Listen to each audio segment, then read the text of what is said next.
नमस्कार, मुंबई के विलय पार्ले से आप देख रहे हैं राज तिलक। कुछ ही दिन में महाराष्ट्र में चुनाव होने वाले हैं। किस पार्टी का और किस नेता का होने वाला है राज तिलक, उस पर हमारी नजर है। स्वागत है आप सभी का। सबसे पहले इस कार्यक्रम में हम जनता का स्वागत करते हैं, नेता बाद में आते हैं। तालियों से अपने आप का आप लोग स्वागत कीजिए। मैं आपकी मुलाकात कराता हूं, पहचान कराता हूं आज के हमारे मेहमान से। सबसे पहले अभिषेक सप्रे एमएनएस के नेता हैं, स्वागत है आपका। उनके एकदम बाजू में शाइना एनसी बीजेपी की, स्वागत है। प्रियंका चतुर्वेदी राष्ट्रीय प्रवक्ता हैं कांग्रेस पार्टी की। उनके साथ में नरेंद्र वर्मा एनसीपी के नेशनल स्पोक्सपर्सन, और उनके बाजू में खड़े हैं जितेंद्र जनावड़े शिवसेना के। मेरी भी हिंदी थोड़ी मुंबईया हो रही है, उसकी कोशिश है। इस कार्यक्रम में हमारी कोशिश ये होगी कि आप ज्यादा से ज्यादा नेताओं से सवाल पूछे, उन्हें कटघरे में खड़े करें। आपसे शुरू करते हैं, पूछिए क्या है आपका सवाल। मेरा शिवसेना से सवाल है कि कल उद्धव जी ने स्टेटमेंट किया था कि बीजेपी अफजल खान है, तो इस अफजल खान के साथ आप बीएमसी में आपका जो गठबंधन है वो कब तोड़ रहे हैं, और जो अनंत गीते जी है वो अभी भी मिनिस्टर हैं। बड़ी दोस्ती है सर अफजल खान की पार्टी से आपकी, बताइए। बात ऐसी है कि ये महाराष्ट्र पे आक्रमण करने के लिए जो भाजपा का भी एजेंडा है कि महाराष्ट्र को अलग करना है, महाराष्ट्र के टुकड़े गिरानी है।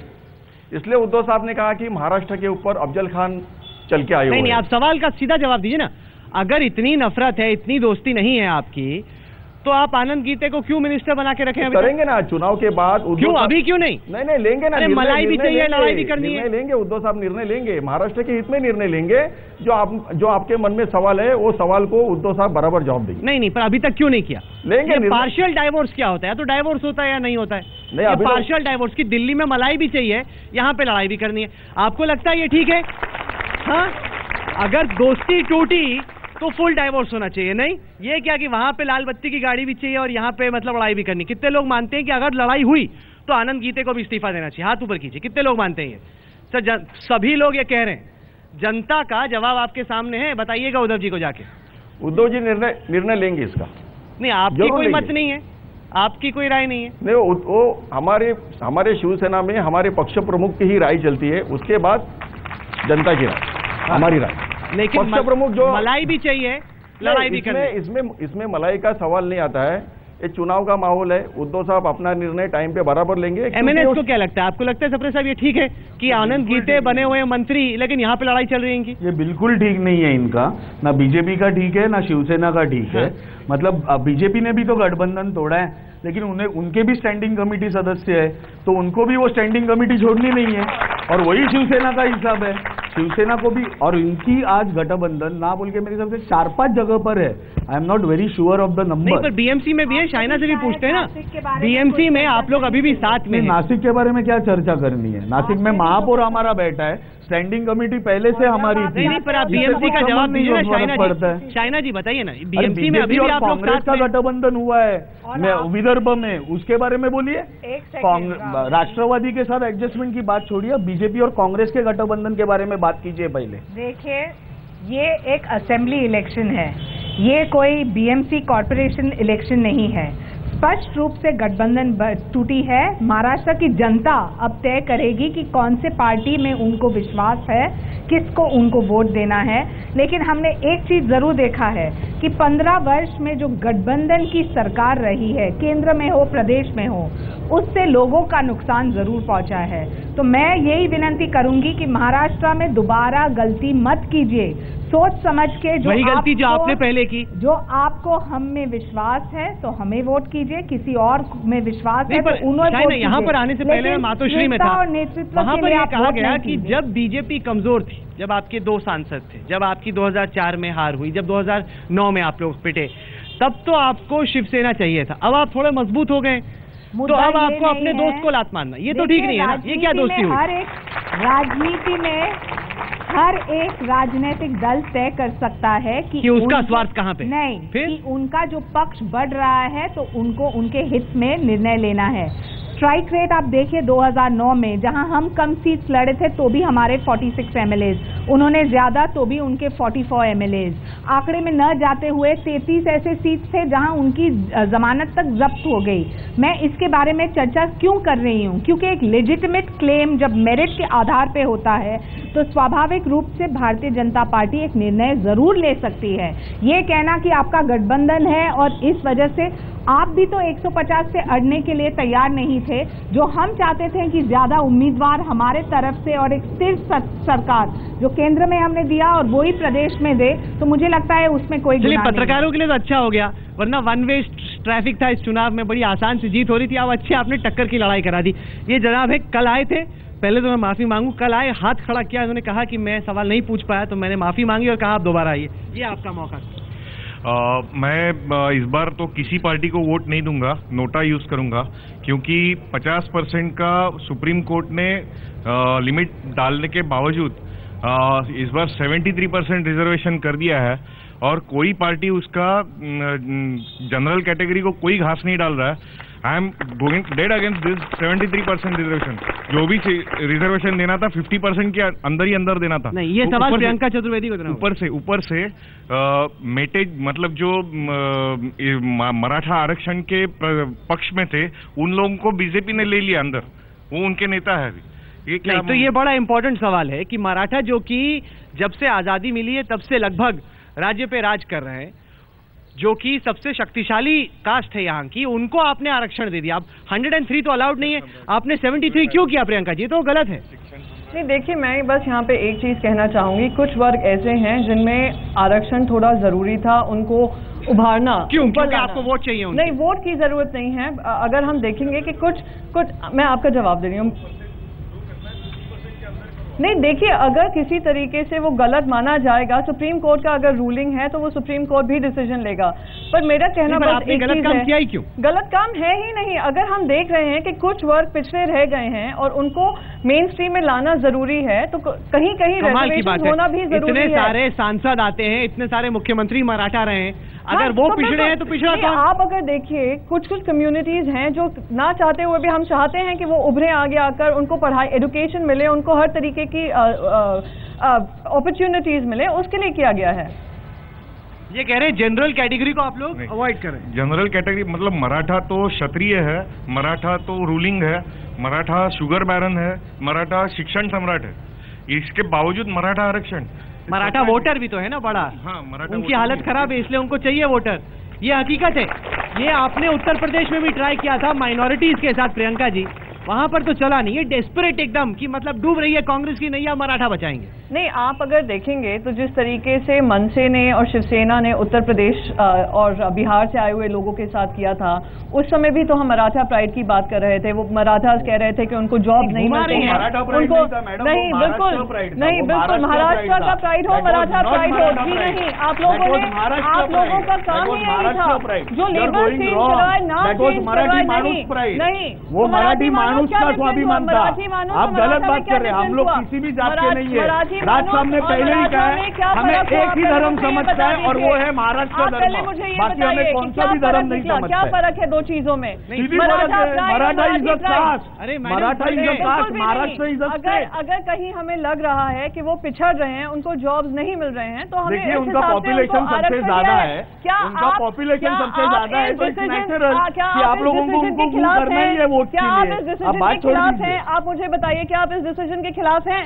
कौन से वाले? देखिए जो रिजर्वेशन पे नारायण राणे के अंडर कमेटी बैठी थी, उस पर प्रॉपर देखिए, एक सेकेंड, मैं वही बोल रहा हूँ ना, मैं किधर हट रहा हूँ मेरी बात से, मैं वही बोल रहा हूँ। राज ठाकरे पार्टी लड़ती बहुत है, वो तो हमारे खून में, राज ठाकरे की पार्टी नहीं लड़ती, सच्चा मराठी लड़ता है, इतना याद रखो। देखिए यही डिफरेंस है। हाँ, एक सेकेंड, मराठी आ गए, वो मराठी नॉट मराठा, दो डिफरेंस है। चलिए एनसीपी को भी अलग आती है। ये सवाल पूछ रहे कि जनरल कैटेगरी को अब रिजर्वेशन की जरूरत पड़ेगी क्योंकि माइनॉरिटी में तो वो रह गए बेचारे। दो सवालों का मैं यहाँ जवाब देना चाहूँगा। मराठा आरक्षण जो दिया गया है, जो आर्थिक दृष्टि से पिछड़ा हुआ मराठा है उसको आरक्षण दिया गया है। एक, जहाँ तक मनसे ने कहा मराठी का मुद्दा, मराठी माणूस, ये भूल रहे मनसे, संयुक्त चळवळ जो हुई महाराष्ट्र की संयुक्त, उसमें 106 लोग हुतात्मा हुए। उस 106 में 23 अमराठी थे और 5 उत्तर भारतीय थे। तो ये वो भूल रहे हैं कि संयुक्त चळवळ में अगर मराठियों ने अपना बलिदान दिया है, 23 अमराठियों ने भी बलिदान दिया है और उसमें 5 उत्तर भारतीय थे। तो ये जो मुंबई है ये सबकी है, ये देश की राजधानी है और ये वित्तीय राजधानी है। लेकिन शाइना जी आपसे जानना चाहेंगे, बड़ा कंफ्यूजन चल रहा है कि क्या बीजेपी विदर्भ को अलग राज्य बनाएगी कि नहीं?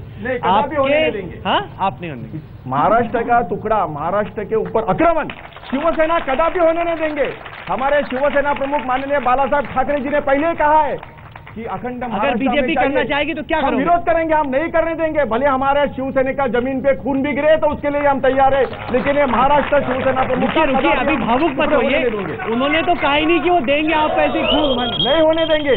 और आने वाली सरकार शिवसेना की सरकार है, ये अखंड महाराष्ट्र की हित में लड़ने वाली सरकार है और शिवसेना का भगवा झंडा। जवाब तो दे दो बाबा, आ रहे हैं सवाल मेरे प्रति आप तो खून देने को तैयार हो, जवाब तो मिला नहीं। बताइए। आपने स्पष्ट रूप से पूछा और मैं स्पष्ट प्रतिक्रिया देना चाहती हूँ। मोदी जी ने खुद स्वयं कहा है रैलीज में कि कोई भी विभाजन मुंबई को लेके स्वाभाविक है ही नहीं। विदर्भ को लेके 1 मिनट आप एक मौका तो दीजिए, 20 सेकेंड के लिए धीरज तो रखिए।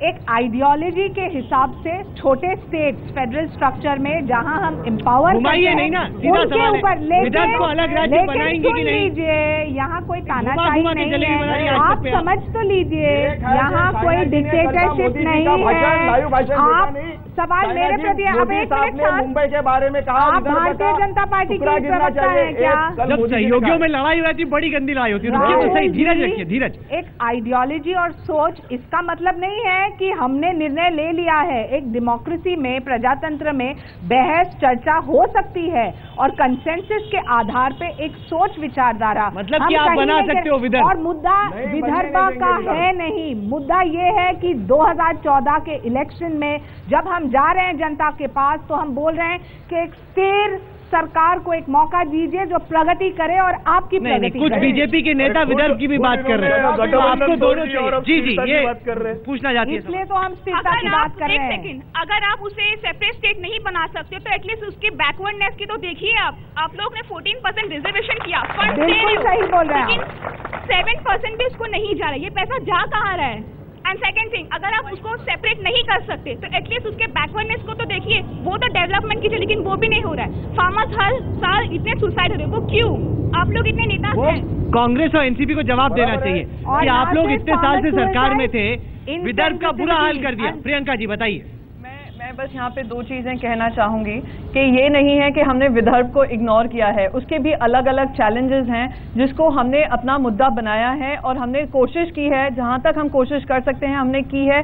मैं ये नहीं कहूंगी हम सक्सेसफुल रहे हैं, पर इंटेंशन पर डाउट नहीं आना चाहिए कि हमने किसी तरीके से गलत किया होगा विदर्भ को लेकर। तो जो भी चीजें हैं, जो भी डेवलपमेंट का एजेंडा है, हमें विदर्भ को आगे रखना है और विदर्भ को भी हमें कोशिश करनी है कि बाकी महाराष्ट्र मैडम आप तो ऐसे बोल रही है कि आप विपक्ष में चाहूंगी, आप बोल रही है सरकार तो विदर्भ को लेकर नहीं, विदर्भ 15 साल से हमारी सरकार है। हाँ मैं कहती हूँ आपने किया क्या 15 साल में विदर्भ के लिए क्या किया? 1 सेकेंड में जवाब दे दूँ। थैंक यू जी, 1 सेकेंड, हम और सवाल भी देना चाहते हैं। वो महिला पूछना चाह रही है, बेसब्र हो रही है। 1 सेकेंड, जनता को जवाब देने, सवाल पूछने का मौका दीजिए। एक तो अभी शाइना जी ने कहा कि मोदी जी ने कहा है कि हम कोई भी विभाजन नहीं करेंगे, तो ये जो विदर्भ के जो फडणवीस जी है उन्होंने क्यों कहा कि हम लोग विदर्भ अलग करके रहेंगे ही? ये बहुत गलत चीज है। और दूसरी मुझे तो किसको सुने शाइना? 1 सेकेंड, फडणवीस सही कि मोदी सही? और दूसरी बात बताइए। 1 सेकंड, चाइना का सुन लो ना जवाब। आपने बड़ा अच्छा सवाल पूछा, गूगली पे किया आपने।